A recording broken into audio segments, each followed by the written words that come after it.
today as we bring you on a tour of the largest collection of artifacts and memorabilia at the HipHop Museum pop-up experience. On the 40th anniversary of the famed song Rapper's Delight, hip-hop history is coming alive in the district. With more than 500 items from hip-hop history, there's no shortage of collectibles to spark nostalgia, as well as touch a new generation of music fans. I said a hip-hop, the hip to the hip-hop, you don't stop the rocker to the bang, bang, boogie, say up, jump the boogie to the rhythm of the boogie to beat. Now what you hear is not a test, I'm rapping to the beat. And me, the groove, and my friends are gonna try to move your feet. You see, I am Wonder Mike, and I like to say hello. Up to the black, to the white, the red. Everybody who comes in here for the first time, you know, they're just so excited and inspired because, you know, this has never been done before. The genre's creators and pioneers have been turning out to see the collection for themselves, and in some cases, to be inducted into the ranks of hip-hop royalty. I do have one of these, and I am proud of this right here. I think it's a great thing because it shows the maturity of what hip-hop is for this history. And it's not only hip-hop history, it's basically black history. We brought our daughter. She grew up in the backseat listening to this, repeating this. Well, oh my goodness gracious. It is Friday at 5. You are tuned into Hip Hop in Action. I am Jeremy Beaver, CEO and founder of Listen Vision and the Hip Hop Museum with my DJ, the one, the only... B-Dub the Boy Wonder. What is up, my dude? How you feeling this Friday? I am feeling, this is how I'm feeling. Ready? Yes, let's hear it.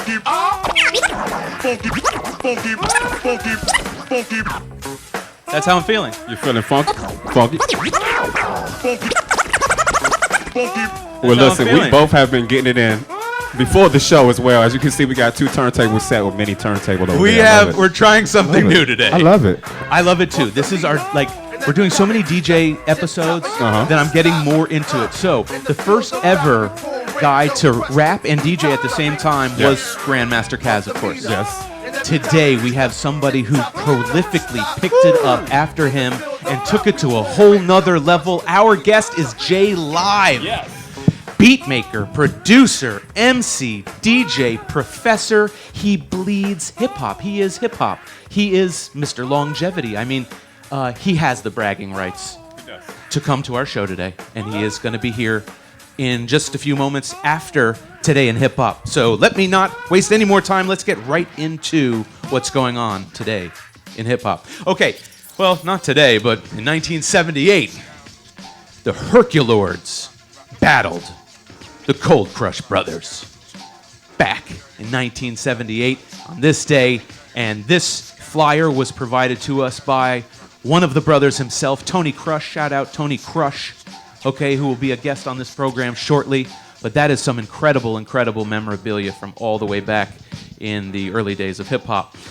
In a totally unrelated story, it couldn't be possibly more unrelated, but it's a true fact that Canna Carnival is coming back June 29th right here to Listen Vision Studios, sponsored by Street Lawyer Services. And of course, Listen Vision will have carnival games and prizes and giveaways and a whole barbecue and a water gun fight and mini golf and tents and beach, everything with weed everywhere. So come on out, June 29th. You know what I got to say to that? What? You're firing shots at our Canna Carnival? I'm dropping a bomb on it. Oh, that's a bomb. Oh, my bad. Yeah, I knew that. Right. Okay. Joke sneaker drop. We love Ewings. They might weigh a lot on one's foot. But CNN's 20th anniversary of War Report is coming out in sneaker edition. These are freaking fresh, man. I'm going to be honest with you. That is... That's a drop. That's a good drop. That's a nice drop. I'm messing with you guys, Ewings. I see you guys, and I like what you're doing. Go support Capone and Noriega. Okay, Throwback Thursday was yesterday, and look who shared. Fab Five Freddy shared this picture that once and again proves that black don't crack and white shatters. No, I'm just kidding. This is Fab Five Freddy back in the day with Debbie Harry, of course, and Fab Five Freddy's, no. I mean, everybody knows the rhyme, and that's really some of the very earliest days of hip-hop with that single from Blondie. He shared that picture, but then TMZ caught up with him in LA, and they wanted to chat with them because it was so perfectly timed about the brand new movie that came out about the Central Park Five, When They See Us, and this is what Fab Five Freddy had to say about that movie.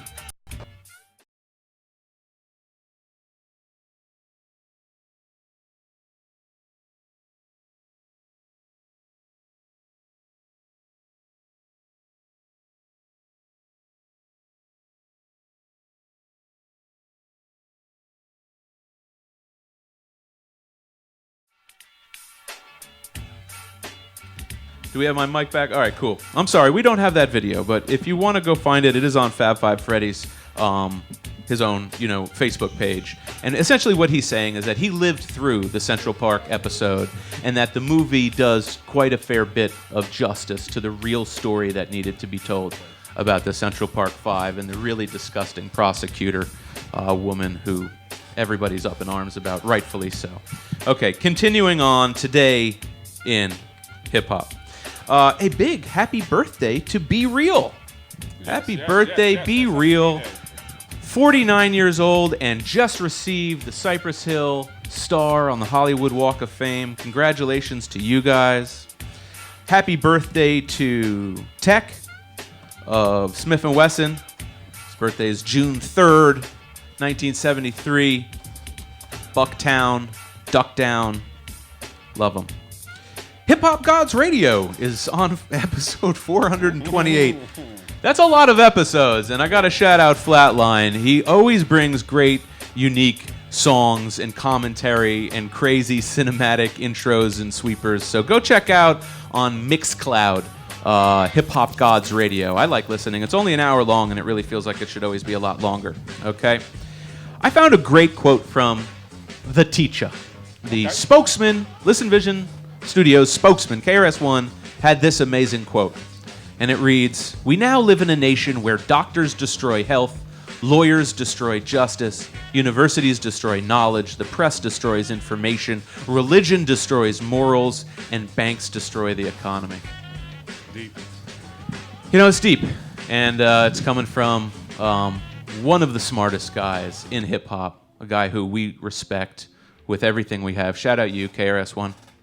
Always teaching. Hey, this is so neat. If you are a band or an MC or a singer, rapper, you just want to freestyle, you want to showcase what you got going on, we now offer something called Listen Vision Live Lounge. Look at this. Rappers, singers, DJs, streamed live on WLVS, recorded audio, uploaded to YouTube, digital distribution, meaning we distribute the recorded episode so you can buy for $75. You can get an hour of broadcast time right here and perform, and we record it and distribute it. And it sounds and looks amazing. Call 202-332-8494 or listenvision.com. Take advantage. Take advantage. Okay. The last thing I will say today in hip-hop is that the guys over at the Take It Personal podcast, Jason Gloss, DJ 360, Kevlar, and AA Ron, they do an amazing job.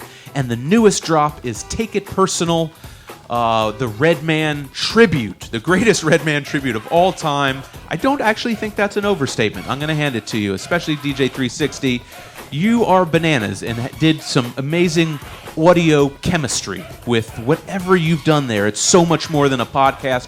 Go check it out. I do it on SoundCloud, but I think they're on Spotify and everywhere. Okay, so Take It Personal. Now, we are going to go to a break. This break is what it looks like when you rap and scratch at the same time. I can't do it. It's like chewing gum, and I can't even talk and scratch at the same time. Damn, that's what I said, but it's really freaking difficult.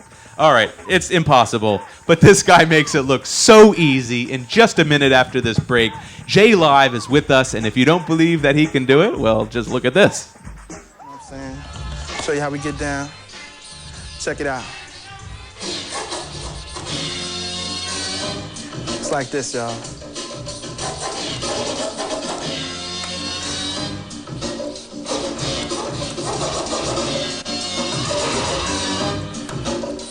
bust it.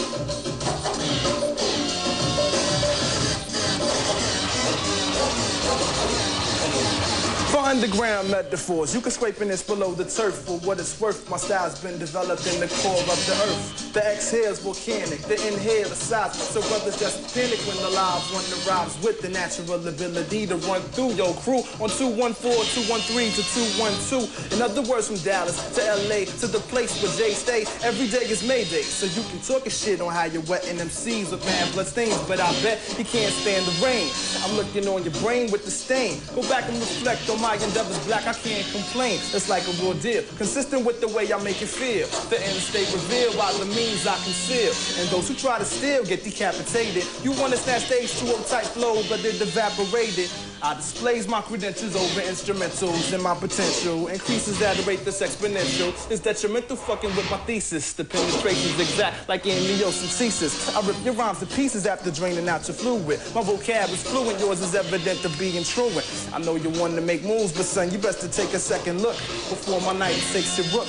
Cause everybody rapping, and only few can float. So why the hell they trying to deal with live, I don't know. I've handled true MCs on their blocker at this show. So if you come with bull, can't keep it on. Oh my God. JLive is now with us, virtually in the building. How are you, my friend? I'm great, man. How y'all doing out there in Radio Land? Oh, we're fantastic. You look fantastic. You have not aged a bit since that clip we just played at the break. Yeah, I was just saying that to my son looks more like that than I do.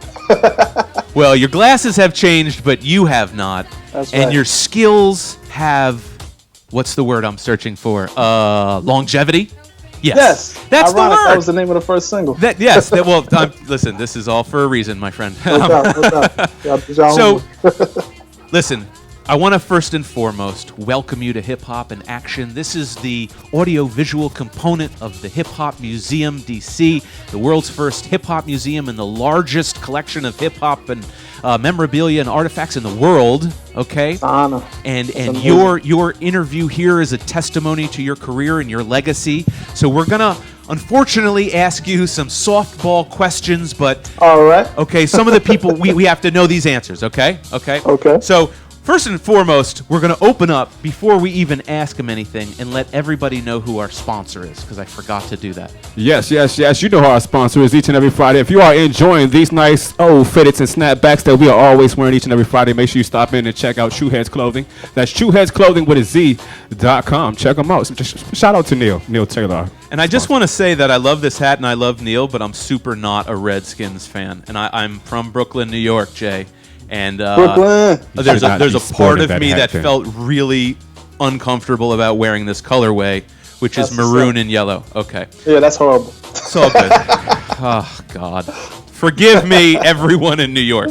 Okay, let's get right into it. JLive, you have mastered the art of doing something that was invented by my hip-hop mentor, the man who I had the life goal, the bucket list opportunity of inducting into the Hip Hop Museum on our grand opening. Grandmaster Kaz was the very first individual to ever simultaneously rap and DJ. And when I inducted him, I basically, I just wanted to hang it up and just bury my own self because life couldn't get better, right?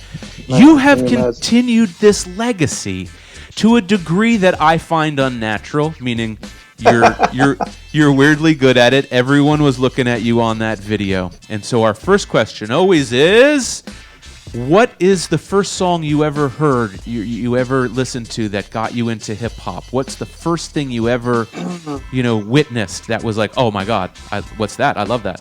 Man, that's kind of like if you were to ask someone, when did they learn to read?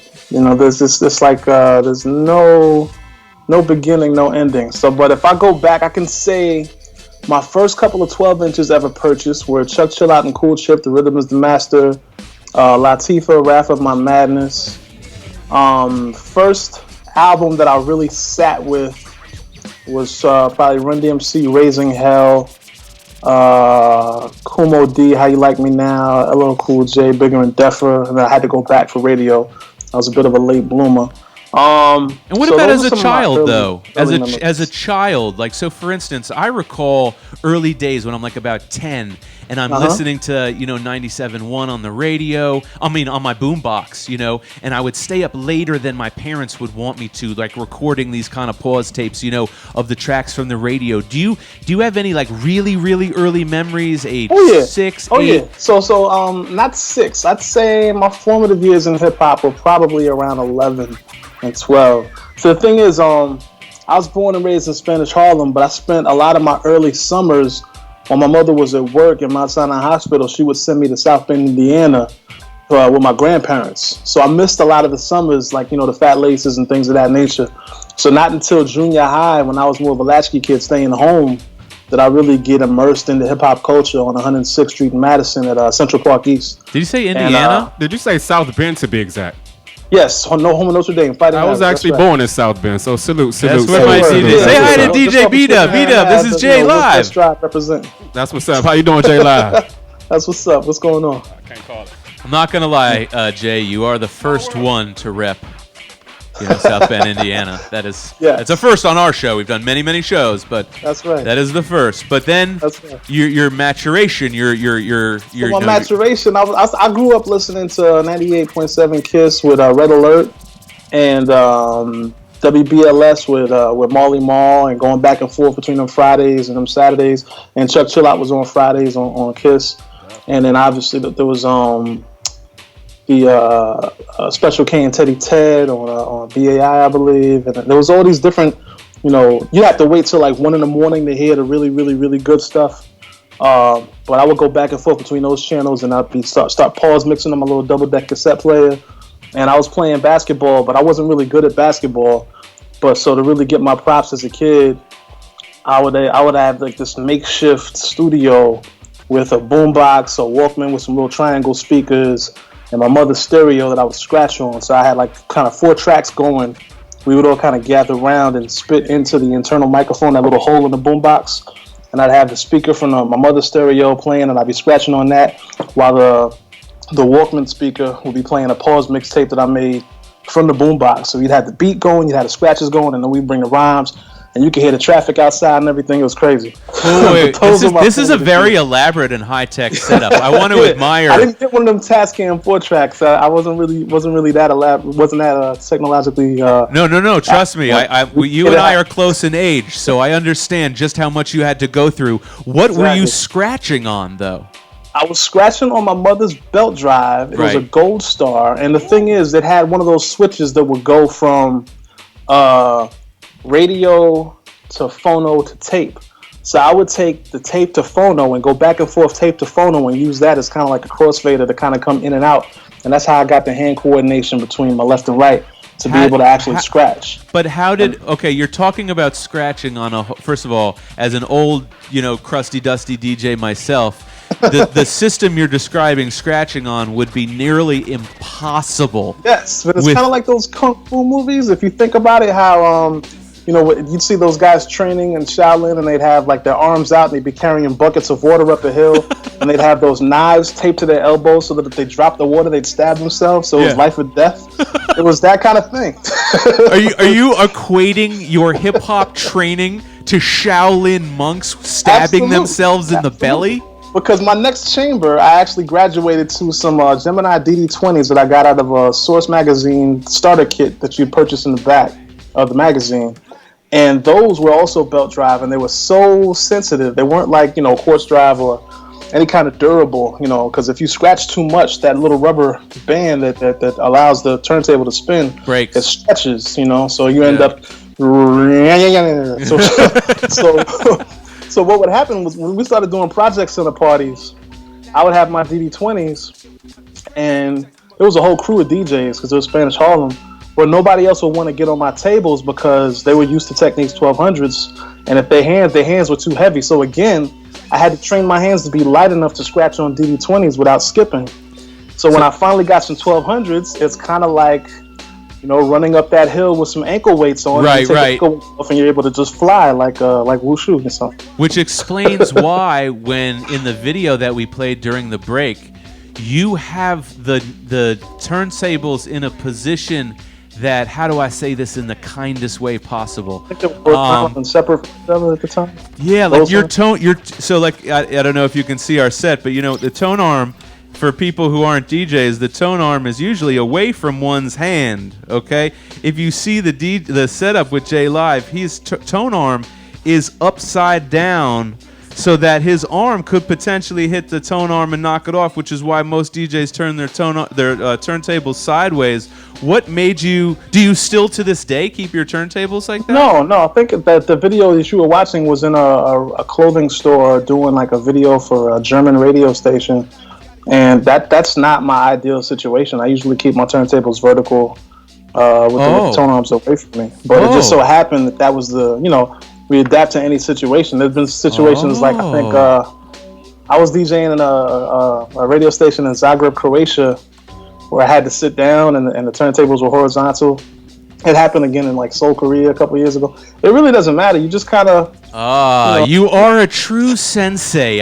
First of all, the fact that it was 96 and you were DJing on what looked like a late 80s mixer and the turntables positioned wrongly makes me appreciate your ability to such a different level. That's amazing. Yeah, man. It's like, what was that? Was that movie with Eddie Murphy? The Golden Child. Oh, right. I want the knife. I want the knife. Okay, so check this out. Let's fast forward. Okay, you're a little bit of your life here. At what point from the point that you got, you know, your first real turntables, let's say those Geminis, to the point that you decided, hey, I also want to start rapping? Around... I'd say 88. I started rhyming and DJing around the same time. Like, so when I first, even on my mother's belt drive turntables, I was writing my first rhymes back then. I graduated high school in 94. I had Techniques 1200s, 91 to 92. I had like a little summer job at Mount Sinai Hospital and raised up and got some Techniques 1200s. And in 94 to 98, I went to SUNY Albany, but I had also an internship with what would later become Rorschach Records to put out my first single my sophomore year.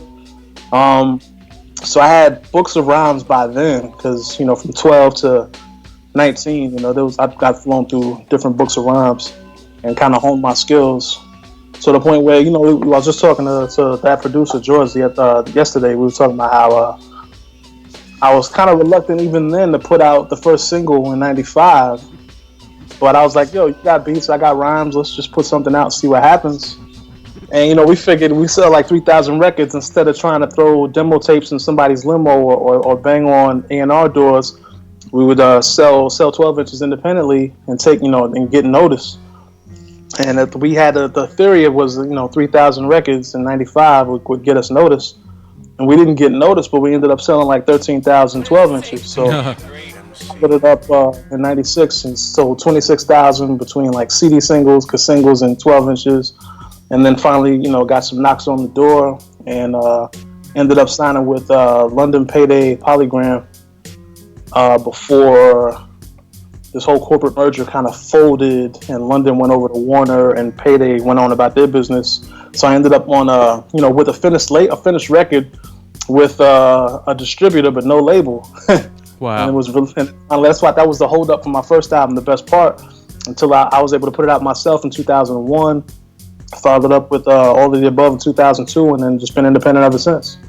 So, DZ, we were creeping on your Instagram page, and we found this cover to your, you know, kind of demo. Do you have that picture, DZ? It's a pink cover.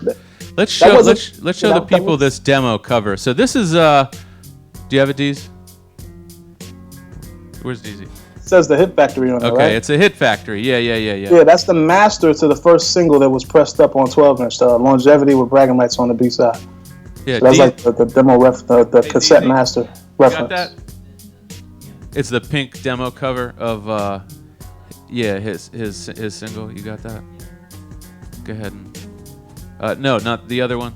So that's actually what he sampled. Yep, here it is. Okay, so the Hit Factory Mastering Studios. This is great. I love these types of things, JLive, because the viewers are looking at, engineer James Cruz, Rorschach Records, JLive. This is your most, famous single that turned me and a million people onto you, because I promise you, unfortunately, the records you pressed were not the only ones that got out there. That single got everywhere, and this is Bragging Rights is the one that really blew everyone's minds, but Longevity was equally as amazing, and clearly you mastered it at the Hit Factory. Where did you record it?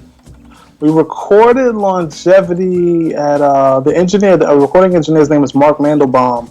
I can't remember the name of the studio, but it was in Brooklyn. But Mark Mandelbaum was the recording engineer and a mixing engineer for those records. And what stands out to you, like when you were? Okay, well let's just ask this question. DZ, do you have that picture of the Annette Peacock record? What's her name? Yeah, Annette Peacock. Yeah, Annette Peacock, Survival. So everyone knows the single Bragging Rights, and we played it during the break. JLive, if you don't know, took this, 1979 single, and clocked it back and forth on both turntables and rapped. Was the single recorded while you were with live, or did you clock it back and forth and then rap on it? No, I did the backspinning first and then went in the vocal booth and recorded.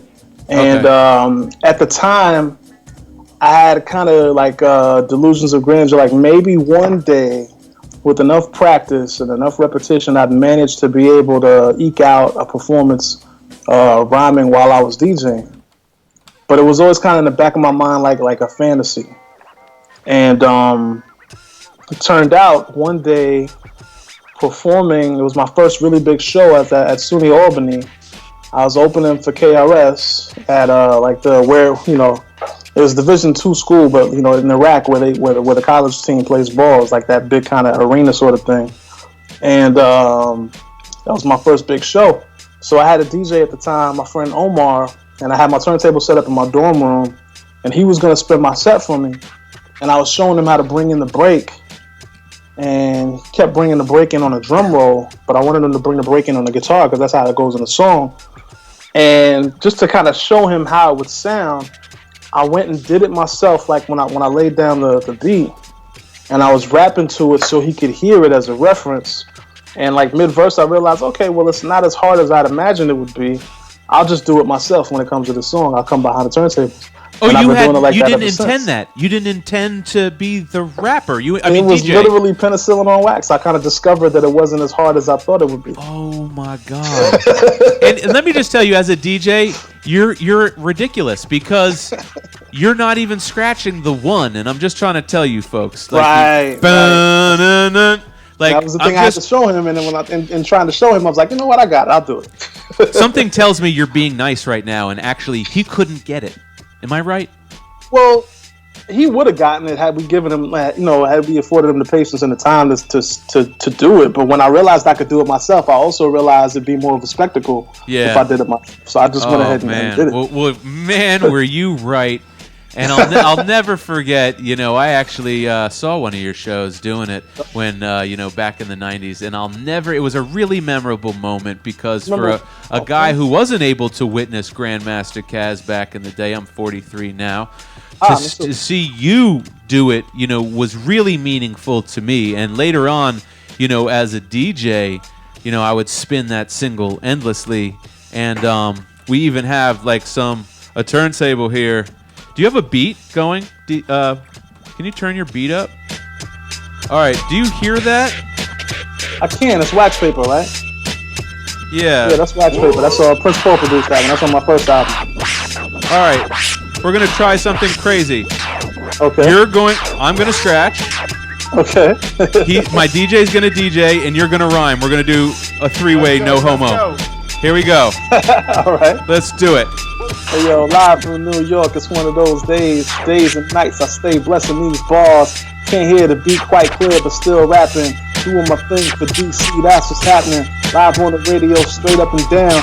Coming through the cuffree, y'all hear how it sounds. Sunday at Freedom Hall. Yes, y'all, JLive right now flowing off the wall, off the head.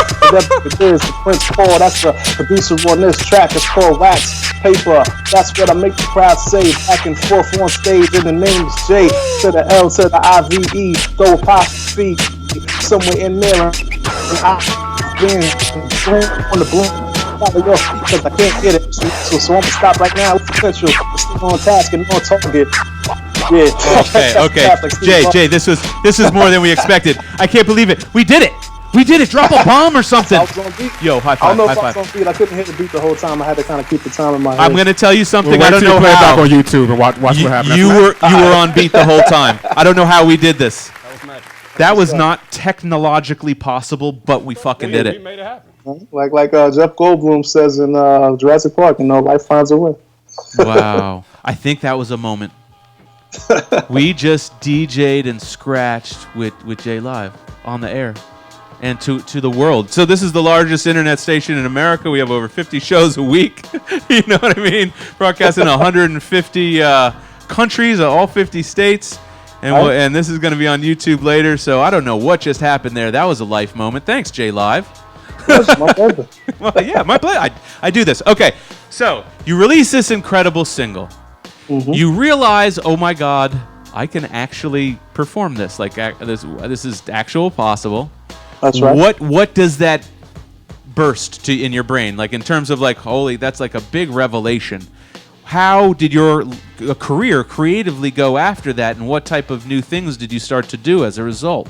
Well, I would say that definitely gave me an advantage because even in between records, when we weren't promoting a record per se, I'd still, even to this day, if I'm not promoting a record, I still get shows off the strength of my stage show. And it was important to me that my stage show be more than just that kind of gimmick or spectacle of spinning and cutting at the same time. So, I take it very seriously as an MC with my breath control, my stage presence, working the whole crowd, how to hold the mic. I actually kind of teach workshops on the finer points of performing as an MC. But that particular song, amongst a couple others like Them That's Not or even Wax Paper to a degree, those are what I always end my show with because those are kind of like the showstopper, stupid fresh, so to speak. And yeah, it's been great. And I've evolved the set to the point where I have sets that I'll do just me, where I'll do all of my songs from behind the turntables, or I'll have a few songs prepared and a few routines prepared, so I'll come back and forth between the front of the stage and behind the turntables. And like before Serato and all of that, I used to burn through Dusty Fingers compilation that actually featured that sample. I had like a box of them because after a while you keep juggling them like that, they would end up fried. So Serato helped. I only needed the two control records. And even before that, when it was still vinyl, I would switch records. Like I think in that video you were watching from '96, I was actually scratching Straighten It Out by P Rock and CL Smooth. But I'll incorporate different songs into the set and just rap over those. And then as a producer, because I've been producing since about 2000 when I got my MPC 2000, I would incorporate some live push buttons and things of that nature, or like freak the sample of the songs that I produce. So it's evolved over time. It's not just bragging rights now. We're about 14, 15 records in between the EPs and the LPs. Yeah, I'm working on new stuff now, but it's still always been the staple of the show. I feel like that's really the key to the word that I feel embodies you best. The key to your longevity, is that you keep it fresh. You're unique. You're innovative. And more than anything else, you're knowledgeable, and you turned all of that knowledge and experience. Because if anyone goes to JLive's pages, like his tour schedule is insane. The guy probably doesn't sleep. I clearly see that this guy must be permanently jet lagged or something. But how did you get into kind of educating? Because at the Hip Hop Museum, education and cultural preservation obviously is the foundation of what we're doing. How did you start getting into teaching and educating? Well, I've been a 5%er since my sophomore year at SUNY Albany, rolling with the brothers up there. And as far back as the Million Man March, I was just studying a bunch of different cultures. And it was very important to me, as they say, each one teach one. So this is just, as I was in my formative years as an MC, I was heavily influenced by artists like Public Enemy, BDP, Brand Nubian. Excuse me. So as it turned out, when I had that major label record deal, I was still in college. And upon graduation, that's when we were supposed to release the album and everything was supposed to take off. And then when it didn't and the record got shelved and then the label folded, literally they said go to college for your fallback. And my fallback, if I wasn't going to do music, I wanted to teach. And I ended up teaching 7th grade language arts in Brownsville for a year. And then we put the best part out and actually used some of the students to make the intro interlude on the best part. Oh, wow. And then toured for about a year and then followed it up with another teaching job in Bushwick, Brooklyn, teaching 8th grade language arts. And then things took off with All of the Above, and I've been doing music out full-time ever since. But with the marketing for All of the Above, because I was teaching, they really pushed the story, and I've been the hip-hop teacher ever since. So I still do workshops and speak at universities and lectures, and had the pleasure of working with Next Level Hip Hop, and did the orientation right there in DC. Went to Zagreb, Croatia, and taught DJing for a couple of weeks.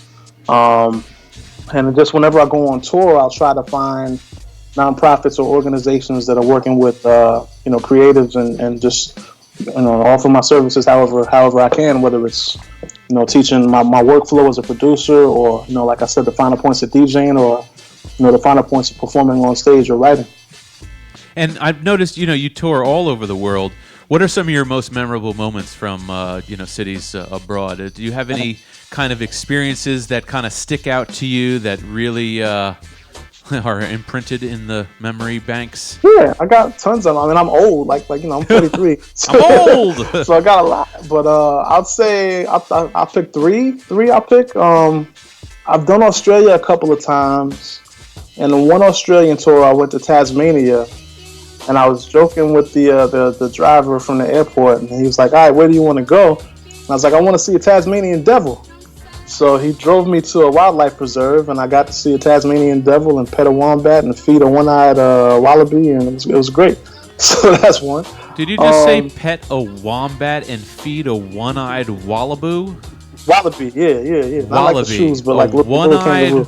Why do you say it so casually? Like that's It's interesting fed because a one-eyed I was wallaby, trying to feed him and he wasn't taking the food, and I realized he was blind out of that side of his eye, and I had to go on the other side of him, and then he was like, "Oh, okay, there it is." So it was weird. I love when our interviews go totally left. I love what was this. trippy about that day too was when we saw there was a guy presenting the Tasmanian devil, and I just remember him saying, "Yeah, if he wanted to right now, he could saw through my leg like butter." But he was feeding him raw meat at the time, and they really do make that sound like the cartoon. That's why they're called the Tasmanian devils, because when the natives landed, not the natives, excuse me, but the settlers, when they landed on the shore, they heard that sound and they thought it was the devil. Oh, I mean, yeah. Oh, God. I mean, if it really does make that sound, who can blame him? So that's a really bizarre story. How is the performance that night? Oh, it was amazing. It was amazing. I was performing with Lyrics Born, who's a great artist out of the Bay Area. Yeah, he's done tons of stuff. But I'd say that was a while ago. I'd say Johannesburg, South Africa is one of my favorite places to perform. There's a festival every year called Back to the City that celebrates Freedom Day, which is the end of apartheid. And that festival continues to grow every year. So the last time I did it a few years ago, it might be my biggest crowd to date. It was about 25,000 people. So that's definitely a memory that sticks out in my mind. It was myself, Camp Low, Elzai, and Skyzoo, and then a bunch of South African artists as well, who were the real headliners, because the scene out there is amazing. Amazing. And I'll never forget that. But let's see. I had a friend of mine that worked for the production company in Brooklyn back when my first singles were coming out. And he had actually moved to Brooklyn from Canada because he was determined to work in the music industry.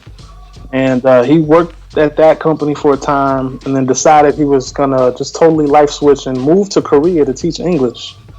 And he moved to Seoul, Korea, was teaching English, fell in love, got married, opened up a bar, and booked me to perform at the anniversary of his bar. So I went out to Seoul. I did his spot and a couple other shows out there. It was my first time in Seoul, Korea.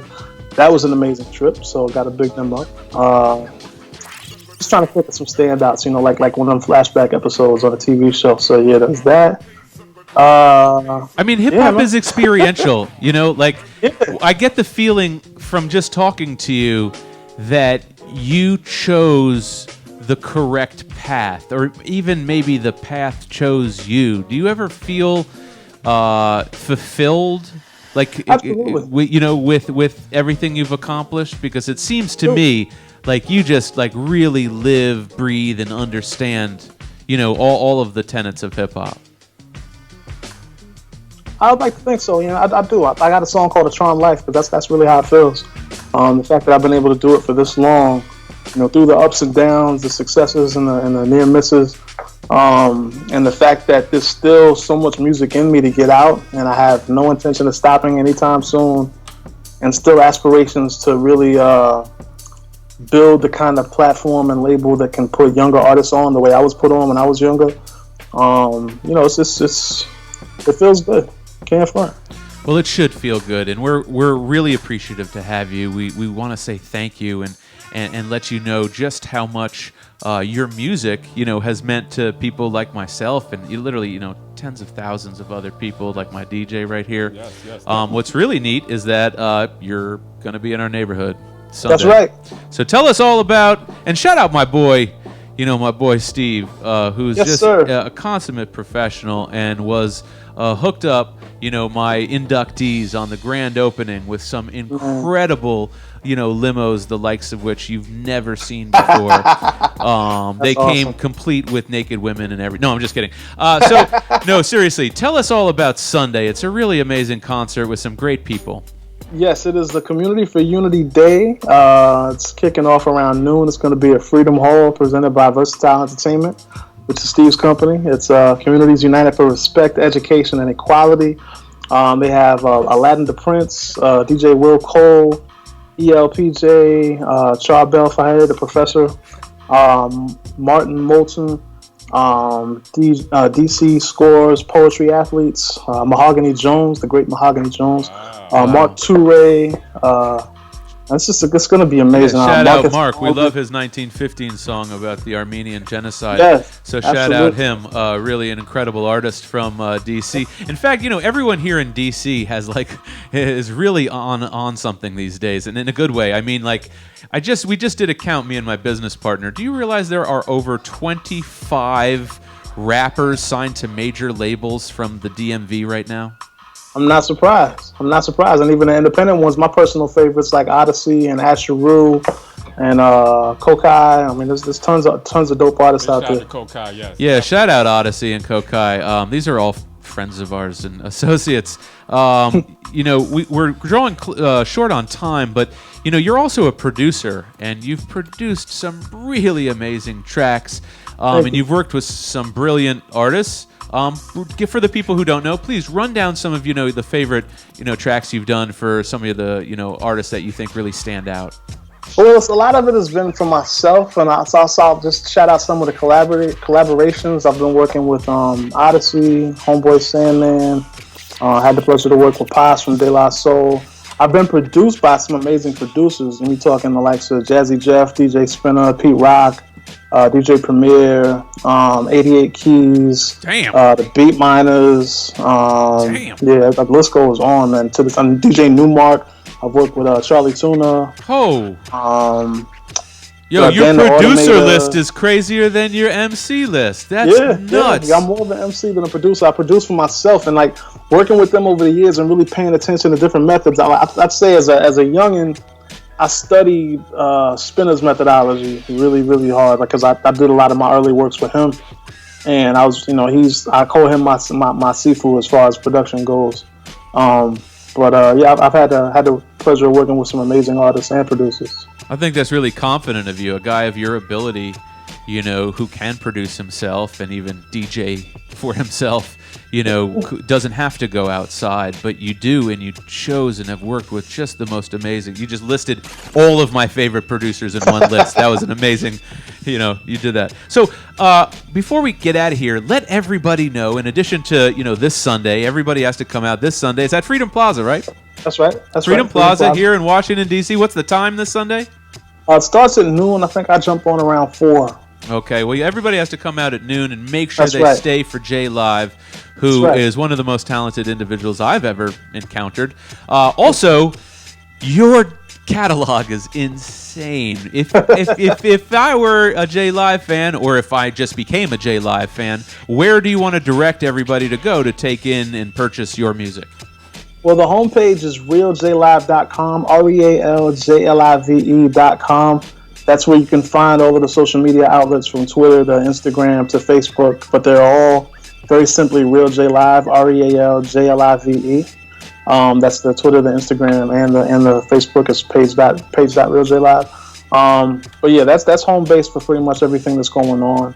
After this show in DC, I'll be heading out to Europe for a couple of weeks. I got about 6 shows between Germany, Switzerland, and a little bit of the UK. So you can catch me out there on tour since this show goes worldwide. Let them know. Yeah. And if you want to keep up with me and where I'm on tour, definitely Bands in Town is an amazing app.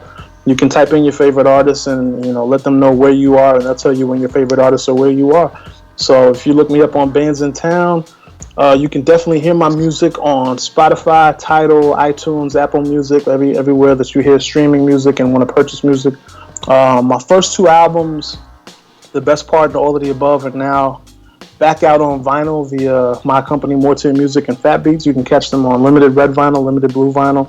So definitely check that out. Where, at Fat Beats or on your website?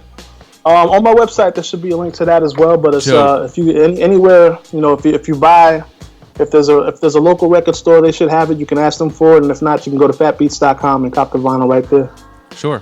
Okay, well, I always have to close with this question, because we want to honor you properly. So we normally at the end of our shows have like an unboxing of memorabilia that we get in every week, for the museum. This week we're short on memorabilia, so we have the portable turntable. But we have you talked about Source earlier and buying your first turntables in the advertisement, like in the back of the Source. Here is a Source jacket, actually, that I found online just to impress my business partner, Dave Mays, the founder and creator of the Source magazine. Amazing. And this actually was signed last week or 2 weeks ago by Common. Wow. Of course, it's 2. Can you zoom in? Yeah, oh, awesome. Signed by Common. And the reason why I point that out is because Common was discovered in the unsigned hype section of the Source. As was I. Oh, man. I got unsigned hype and got 4 mics. My first album got 4 mics. Wow. Yeah. Oh, my God. I'm sorry. You're making me speechless because I now feel like I didn't do all the proper research. So, okay. Do you still have that article? Do you still have that source with your unsigned hype? It might be somewhere in my mother's house. But you do know what volume it is so that we could go out and purchase it, right? I know Biggie's on the cover, and it might have been the first time Biggie was on the cover. So if that's a point of reference, that might help. Yeah, that's a little bit important. So, okay. And I was in Next and Vibe where Tony Braxton was naked on the cover. Never forget that. Okay, so wait, dude, what? Man, okay, you just made us so jealous. All right, listen. So this is I don't normally ask specifically, but I do have to ask now. What is there anything in your collection that you think might be appropriate in physically, in the museum to represent, your legacy and your music, test pressing to bragging rights, or I mean, just anything that you can think of, demo tape to longevity, anything that you could potentially, think of. I'm not specific. Yes, actually, both of those things I have at my disposal. The test pressings to bragging rights and the demo tape to longevity.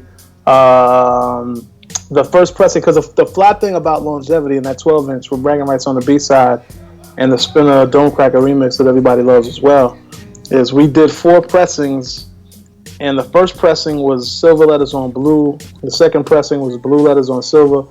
The third was black letters on silver, and the fourth was black letters on gold. So depending on when people say they had my first single, I can tell when they bought it, whether they had the first, second, third, or fourth pressing. So I happen to have all 4. This is how I 100,000% now know that my record of yours isn't even in one of those first pressings. Wow. Mine was just boring old black vinyl. Well, no, what you have, no, I'm not talking about the vinyl itself. I'm talking about the labels. The labels are those colors. Oh, mine was blue. Mine was blue and so silver. That's a first pressing. Look at you. Oh, look at me! I can't find it in my collection, though, so can you please send it and sign it, of course. No, but seriously, I don't know if you've seen our promotional video and our website and everything that we've been doing with the museum and all these legends that we've been inducting, but I want to let you know that the next time we do an installation where it makes sense for you to come out and rap and DJ simultaneously, trust me, you are on our short list, my friend. I will be there with bells on. Okay, so can I follow up with you on Monday maybe about what you want to put in the museum? Absolutely. Okay. If I can find it, I'll bring it with me on Sunday. Okay, man, you just made my whole weekend. You don't even know. Just the mere possibility of that happening. Okay. Man. Your Instagram, so everyone can find you, and if they want to beat from you, if they want you to perform and DJ, if they want to book you, where do they go? That's easy. Just Real JLive. RealJLive. The letter J, no hyphen, no AY. Just Real JLive. RealJLive. One of the most authentic hip-hop artists in the history of hip-hop, JLive. We salute you and thank you. Peace. Thank y'all for having me. Talk to you next time. Talk to you offline. Okay, well, if you've been watching, that is the first time we ever performed live. That was dope. So that was a freaking moment. Okay, I'm kind of like weirded out by that. Okay, now we're going to do something. We're going to go to a break. Can you play, on the break, DZ, we're going to play JLive's, video where he's rapping and DJing. Okay, and when we come back, we are going to close with some absolutely incredible videos. Speaking of original amazing DJs, we have a rare clip from DJ Hollywood, a new performance of him rapping and DJing. So stay tuned after this break. Cause yo, I got the hair splitting, self-written, unbitten style that makes the competition wish I was the label mate. You get it straight like hetero, place a live in city, state of federals, irrational. The J train runs international to express local views with no time for coastal divisions by local crews. So sleep and set your clock on snooze. You can still get the worm like the early bird as I peruse through the archives of rhyme books from yesteryear to review my older lyrics and my obsolete styles. It's funny cause the shit that I was writing back then sounding better than the music that you're putting out now. Everybody rapping, but only few can say they got the kind of lyrics that are comparable to Jay. I'm good at what I do, call it work or call it play. Might even take a L one time, but not today. So I know you want to make moves, but son, you best to take a second look. All right, peace.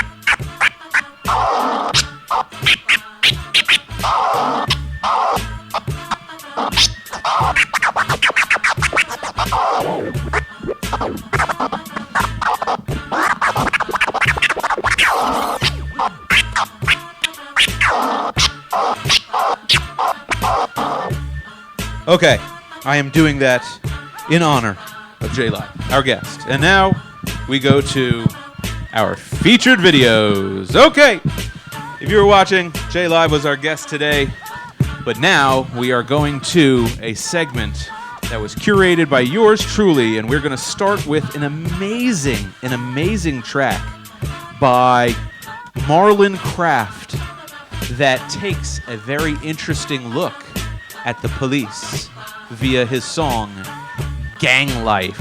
No, sorry, Gang Shit. Check it out.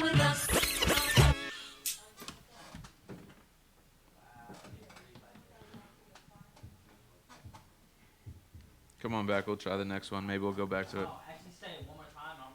Okay. Okay. Okay, we're gonna rewind, and we're back with the crazy, amazing track by Marlon Craft called Gang Shit.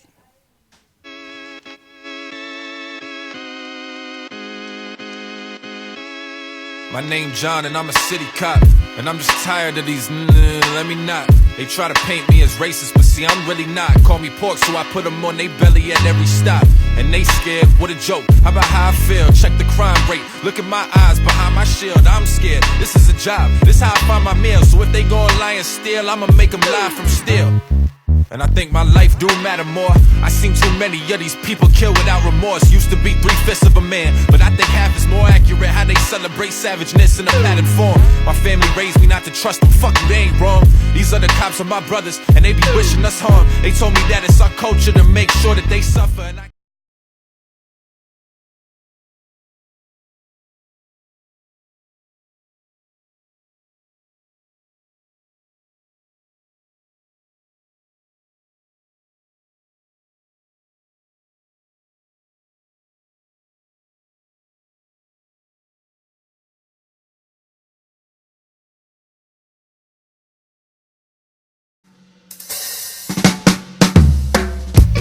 Let's smoke some weed, let's have some fun.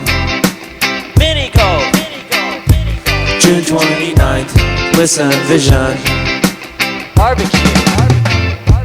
Let's smoke some weed, let's have some fun. Carnival. June 29th, listen vision. Water fight. Let's smoke some weed, let's have some fun. Infused food.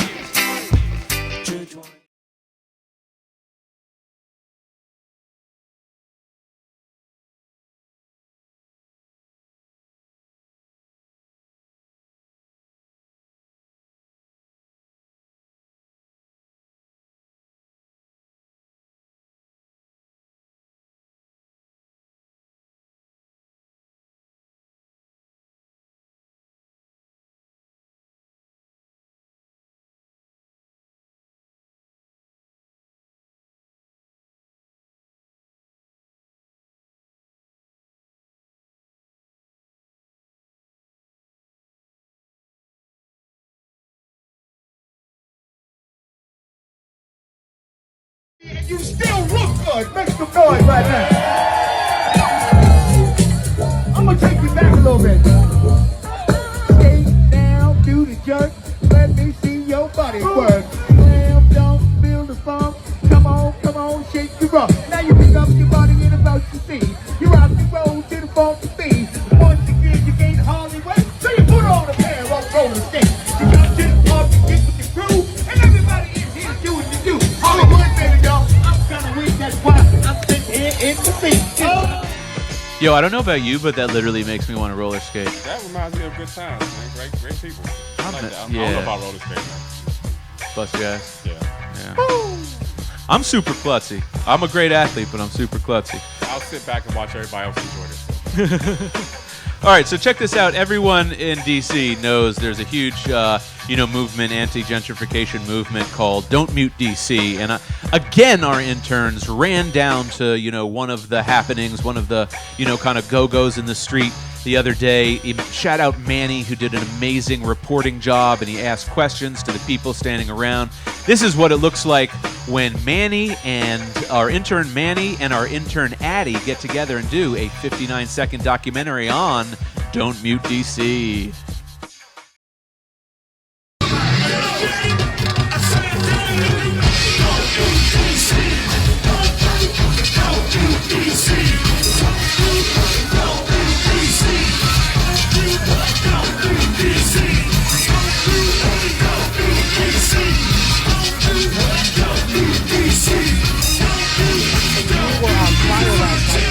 Thousands of people out demonstrating in support of the Don't Mute. Hi, how you doing? I'm Manuel Johnson from Listen Vision. I'll be talking to Jim Moore.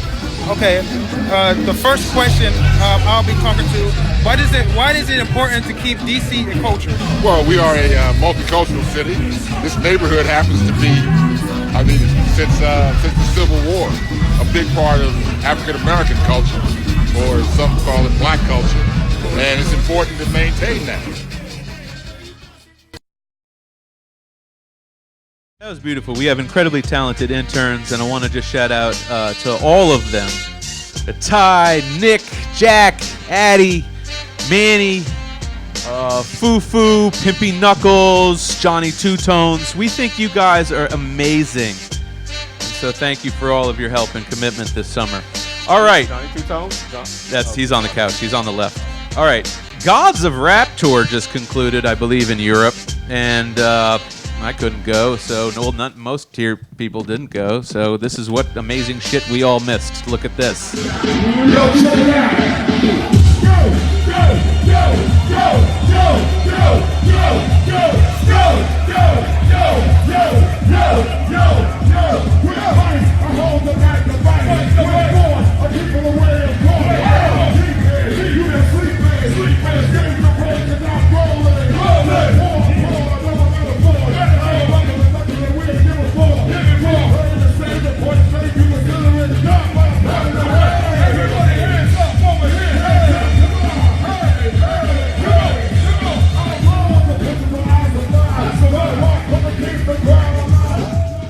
That's right. Gods of Rap, Public Enemy, De La Soul, DJ Premier. Who else? I think there's more. Cypress? No. There's one more. I can't think straight. Anyways, we all missed it. But they'll be back. All right. Everyone's on tour because it's the summer. And J-Ru's on tour. J-Ru the Damn. Yo. Shout out to the home. Are you doing this purposely? Yeah. No, I didn't. Did you peek at my news? All right. Crazy. So, speaking of J-Ru. Static. I think that's what beat he's playing in the background. Exactly what I'm playing. Okay. Slow down a little bit. Amazing, dude. All right, my DJ's so dope, but I don't know if he can do this. Okay, that's it. I'm just talking shit. Oh, okay. We're gonna go back and forth. No, all right. J-Ru the Damage is on tour, and guess what? You can join him. He's gonna pay for it. But you have to pay for like a shirt or a hat or something from his website. So I'm going to buy everything on your website and then go hang out with you in Amsterdam because that's where you're flying us out to. Check out J-Ru talking about it. What's good, party people? It's your man, the original. And you probably know I got new music in the works. You even probably know that I'm going to be on tour next week with the group Home and Big Suge. But what you probably didn't know is that I'll be giving away 2 all-expense-paid trips to Amsterdam or Barcelona to come hang out with me at my Do the Right Thing party. And all you have to do is go hit the link in the bio, buy something. That's it. You enter the win. The more you buy, the more entries you get. If you're seeing this on Facebook, all you got to do is go over there to that Shop Now button or hit Shop or whatever it is and enter to win. And I don't know how generous I'm going to be feeling to do this again. So jump on it now. Limited time only. 30. Jump on it now. Limited time only. Jay, it's me, Jay. It's me. It's true though. You are the one who originally set that up. So I feel like he deserves it. I'm gonna relegate to you. Okay. Listen, the last thing we're gonna say, on kind of a bittersweet note here, DZ, if you can zoom in. This is rest in peace to the educated rapper who passed away on June 3rd. That's him right there from UTFO. Really a man of talents that really words can't describe.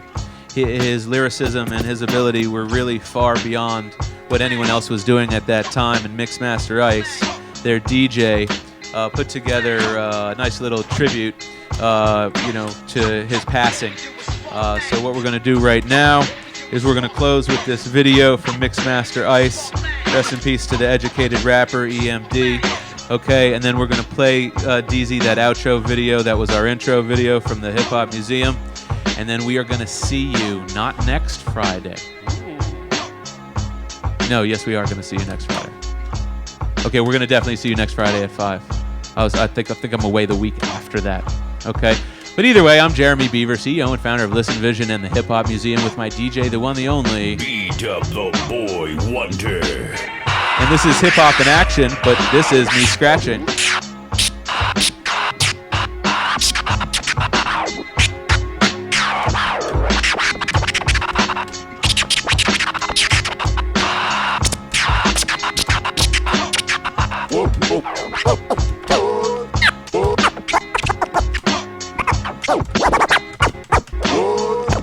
And this has been Hip Hop in Action. See you next Friday at 5. Peace! Roxanne,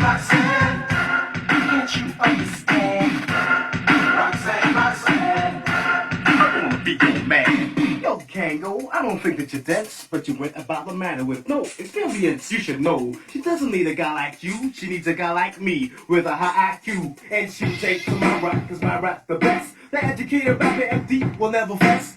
So when I met her, I wasted no time, but stuck up Roxanne, baby don't mind. She thought my name was Barry, I told her it was Gary. She said she didn't like it, so she chose to call me Barry. She said she loved to marry, my baby she would carry. And if we had a baby, we'd name the baby Harry. Her mother name is Mary, which is really quite contrary. Her face is very hairy, and you can say he's scary. She lives in Miami, our father's a fairy. His wife's a secretary, his son's a military. To force him to a left against it wasn't voluntary. His daughter's name is Sherry, his son's a Tom and Jerry. Jerry had the flu, but it was only temporary. Back in January, or was it February? But every time I say this rhyme, it makes me kinda weary. It's only customary to give this commentary. Some say it's bad, some say it's legendary. You're searching all you want to try your local library. You never find a rhyme like this in any dictionary. But do you know, after all that, all I've received was a pat on my back. That's what you get. It happened to me. Ain't that right? Mixed Master, ICE. Roxanne, Roxanne.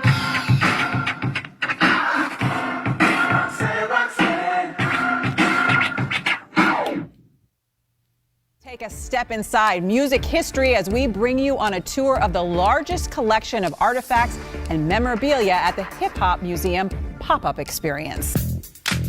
On the 40th anniversary of the famed song Rapper's Delight, hip-hop history is coming alive in the district. With more than 500 items from hip-hop history, there's no shortage of collectibles to spark nostalgia as well as touch a new generation of music fans. I said a hip hop, the hip it to the hip hop, you don't stop the rocker to the bang bang boogie. Say up jump the boogie to the rhythm of the boogie to beat. Now what you hear is not a test, I'm rapping to the beat. And me, the groove, and my friends are gonna try to move your feet. You see, I am Wonder Mike, and I like to say hello.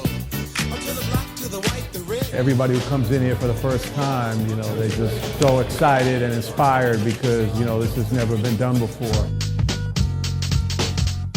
The genre's creators and pioneers have been turning out to see the collection for themselves, and in some cases, to be inducted into the ranks of hip-hop royalty. I do have one of these, and I am proud of this right here. I think it's a great thing because it shows the maturity of what hip-hop is, for this history. And it's not only hip-hop history, it's basically black history. We brought our daughter. She grew up in the backseat listening to this, repeating this. For me, it's a continuation of the love of hip-hop music. It absolutely is. If you really love hip-hop, I need to hear you say, hell yeah! Hip-hop to the day I die! Oh my God, this is amazing. This is really amazing, and I'm glad to be able to be a part of it. I'm transforming! Say what? You got what I need. I can't hear you, can't hear you. Say he's just a friend. Say what? You say he's just a friend. Oh, baby!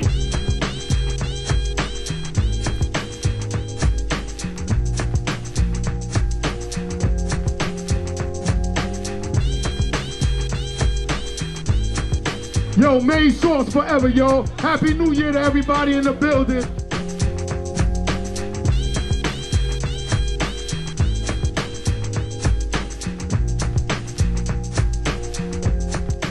A big deal, you know. It's been a long time coming. Finally, there's a brick and mortar establishment to show what hip hop means. A hip hop museum is something definitely needed to preserve the culture. A traveling food, art, fun, broadcasting, DJ, producer, performance, graffiti, b-boy concert experience encompassing all aspects of a music culture.